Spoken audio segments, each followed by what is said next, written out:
Good morning, everyone. I see some familiar faces, but if I haven't met you, yes, my name is Ortega. Sorry.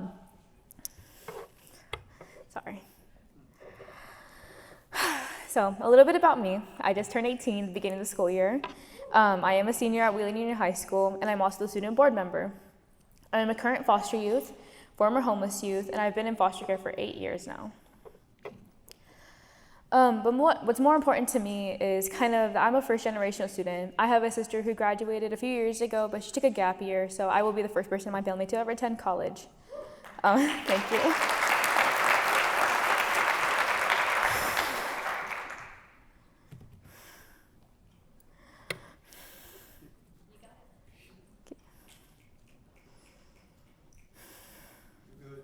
Thank you. Sorry, guys.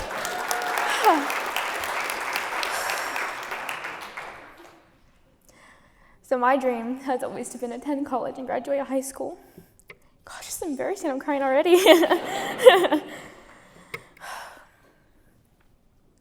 My dream is to graduate high school and to attend college and break a cycle that's run in my family for as long as I've known. Before I came into care, I did live with a single dad, and he did not work. He didn't complete primary education. So, oh wow. He did a lot, and what I mean by a lot is all that he really could do. Surviving to pay bills, surviving to do anything, feed his kids. But because of the situation that we were in, he was always really angry. So take that how you will. So that was an image I never wanted to ever see again, to duplicate. So my dream was to do what he didn't do: go to college, go to high school, complete both of them. Now, when I did come into care, things were a little bit hard, but the dream always felt that I was able to do it. It was attainable. However, it changed drastically. My dream kind of fell away when I went into my freshman year of high school. I was unfortunately not at Wheeling. And I was a little excited because it was a place I dreamt of for 50% of the time. I will say, when I was a kid, all I watched on YouTube was people going to college, vlogs of people in high school, so that's all I really wanted, but I was in a really bad foster home. I had been in multiple places before. This is probably my 7th or 6th home. Yes, I said it backwards. But in this place was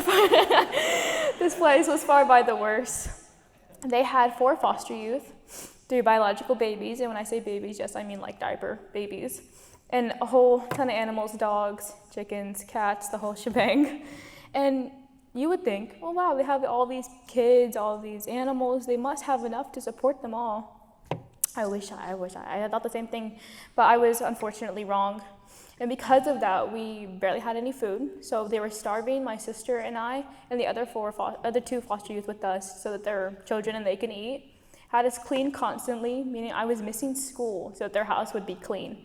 And with 3 babies, I bet you can imagine how dirty that house was. And all these animals. It was very dirty all the time. And because it was so dirty, I was sick a lot. I was missing school not only because I had to clean so much, but because I was so sick. When I asked my social worker if there was a different place that we can go to, she said that she would try her best. But it wasn't something that was in our near future. Towards the end of the year, I want to say at the beginning, middle, end of 2nd semester, she called me and said there was a family that was going to take my sister and I. It was someone that I had known, so I was very excited to go there, and I thought that things would change. Unfortunately, I was wrong again. And I always thought, some people always tell me, well, why did it take so long for you guys to move? Why are you guys at this place for so long? Well, when people want foster youth, they don't want these teens. They want the cute little baby boys and girls, whose only baggage is diapers and formula, not the kids that they have to reshape and reform and learn. They want the ones that are easier. So trying to find a place to take 2 teenage girls who had been moved constantly all the time was very hard, but I felt some relief knowing that there was a place that was going to take us. But like I said, it was just as bad as the first. While we weren't cleaning constantly, they were very racist to me and my sister. I am a multiracial student, so they were very racist to me and my sister all the time, yelled at us constantly. And because of all these situations, my mental health was declining tremendously. So much so that I was having panic attacks at this point monthly. It was a lot. And every single time I would have one, instead of helping me, she would kind of scream at me to just like, stop, get better, there's nothing wrong with you. I asked my social worker if we could move again, but I think you know the answer to that. There was no place that wanted to take 2 teenage girls. So the only place left I could go was my school. When I went there, I was connected with my counselor. I had never really spoken to her before. I told her everything. I was crying in her room and begging, hoping that the response would be different. Her response was something like, sorry, mija, there's nothing that we can really do, but I'm always here if you need a vent. But the sad thing about that is she was never on campus. There was no other place for me to go. There was no other place for me to debrief. There was no other place for me to escape the anxiety that I was having. So I just had to deal with it on my own. And that led to my mental health decreasing or declining even more to where I was having panic attacks weekly. I was missing more school because I was so stressed out that I was getting so sick that I was being hospitalized. One day, as I came home from school, I went to go eat for like the first time in a week because they weren't feeding us as well. They weren't really feeding us food and they were only giving us 1 meal a week. And I went to go eat and she starts yelling at me about something to do with my case. And I was so overwhelmed at the time, I just told her I needed some space. I went to my room and she followed me, screamed at me, tried to attack me, and I left. I told my social worker I was leaving and they put me in an emergency respite home, separating me from my sister for the first time. That was in April 2023. About a week in this home, before I go there, the home was in Wheatland, the first time I ever heard about it. And the foster youth went to a school called Wheatland Union High School. And at first it was just a name to me. I was like, okay, it's another high school. And then I got a call from my social worker a week later into this home saying that I was going to be moved to a new place where they were going to take my sister and I, but it wasn't going to happen until June. Now at this point, I was already kind of giving up on everything. I had given up on school, and school was my dream. I had always been a super good student, but for the first time I was doing super bad in school because I wasn't attending, I was super sick, and no one at my school was helping me to get better at all. And so I started giving up, but that small little sentence that I was gonna have a place to go, that brought the smallest sliver of hope back into me and a little bit of hope for the future. So I tried my hardest in school because I was not going back full time. I wasn't missing any more school. And I knew I needed a new change for the new year. So taking from what I heard about that little town in Wheatland, I was like, I'll start there. There was foster youth who were going there and they were doing really good. So I was like, okay, I'll start there. Fresh start, no one knows me. At the time, I was like, the future doesn't really seem, the big future I wanted to go to college didn't really seem like it was something I could do, but a fresh start would be good for my mental health. The first day I went there a week early to meet the school, to meet some of the staff, and I was greeted by a lady named Miss Van Dyke. She came open arms, biggest smile I've ever seen in my entire life. And I was like, oh, hello. Nice to see you too. It was something I was not used to. And she connected me with my counselor, Mr. Diaz. And they told me, oh yeah, I'm the school social worker. I'm here to help you. And they connected me with a program called Safe Harbor, which is a program specifically for students who have turbulent homes, foster youth, former homeless or homeless youth, and refugee students. And it was a breath of fresh air. But it didn't feel like that to me. It just felt poisonous. It felt like a joke. I had been forced to be independent so much that having a strong foundation to me was not something I wanted to accept. It was not something I was so used to. So because of my previous experience at that high school, when I moved to Wheatland, I was full of anxiety. I was basically mute. I wouldn't really talk, and I was really antisocial. But I liked Miss Van Dyke. She was super cool, and she was like, hey, nice to see you. So I was like, okay, I'll spend time with her. So every break, every lunch, anytime I needed time out of class, I was always in her office.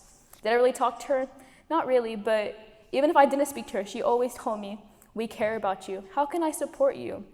Have you made any new friends? I would shake my head no at her. And she was like, well, maybe doing this, giving me tips and helping me to make friends at this school. And she always reminded me, this is probably the life-changing words to me, was that she was always going to be there to support me. And if she wasn't in this room, that I had a bunch of people in that room to help me. I have some of them in the room right now. And that, yes.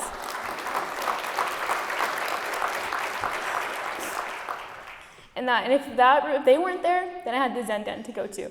I had 3 support systems for me the first month I moved to the school. And every single time I went to a new classroom, I would take the words she would tell me, and I would try to apply them to my life and how I can change. And those words became my catalyst for change, if anything. About a month or 2 later, I wasn't in Ms. Van Dyke's office anymore because I had people I could call my friends. And it wasn't even just her. I was walking through the hallways. At my old school, I had no relationship with the teachers because all they did was stay in our classrooms. But walking through the Wheatland hallways, you have teachers with their hands up. They're not even your teachers, and they're like, "It's good to see you. We're happy to see you," giving you high fives as you're walking through the hallway. I go into the nurse office, the health office, the attendance office, and they always greet me with, "Hi, sweetie. How are you doing today?" Or, "Hi, sweetie. We're happy you're here. How can we help you?"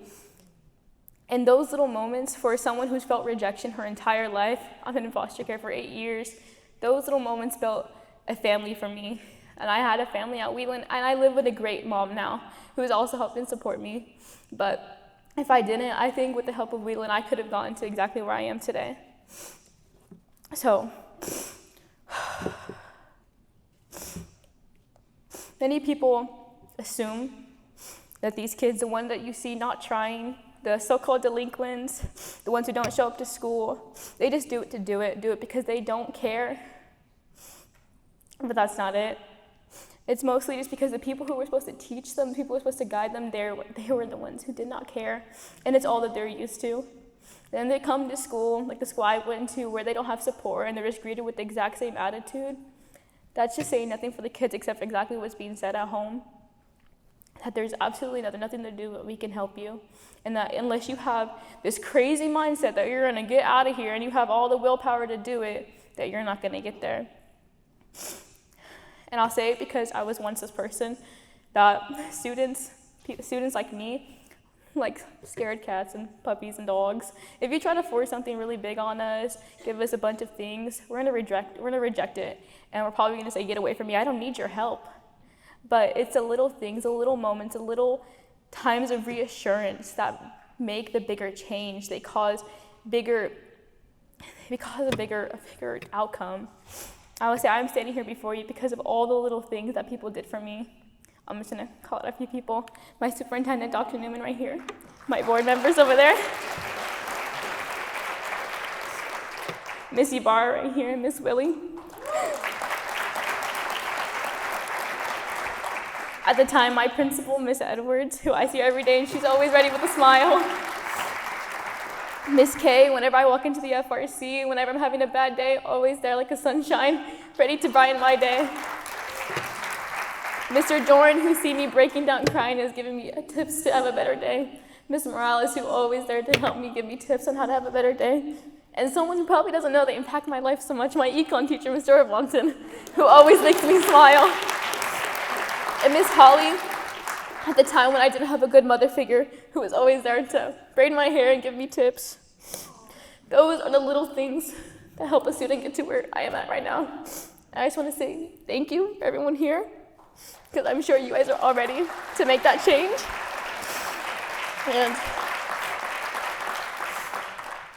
And if you don't know how, there's a little bit of the people I called out. They have the heart to help all the students, and they want everyone else to do the same. So those are 3 places that you can start. I am standing, 18 years old, a place I never thought I would get. I'm graduating in 3 months, and I've got an acceptance from my dream universities because of the little things that they do for me every single day. Not just for me, I don't want to say just me, all the students they encounter. Thank you so much. Can I go down?